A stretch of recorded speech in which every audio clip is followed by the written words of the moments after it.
ॐ नमस्ते अस्तु भगवन् विश्वेश्वराय महादेवाय त्र्यम्बकाय त्रिपुरान्तकाय त्रिकालाग्निकालाय कालाग्निरुद्राय नीलकण्ठाय मृत्युञ्जयाय सर्वेश्वराय सदाशिवाय श्रीमन्महादेवाय नमः।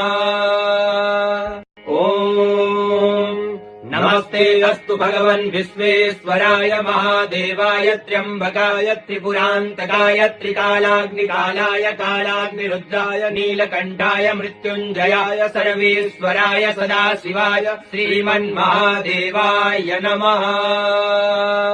ॐ नमस्ते अस्तु भगवन् विश्वेश्वराय महादेवाय त्र्यम्बकाय त्रिपुरान्तकाय त्रिकालाग्निकालाय कालाग्निरुद्राय नीलकण्ठाय मृत्युञ्जयाय सर्वेश्वराय सदाशिवाय श्रीमन्महादेवाय नमः।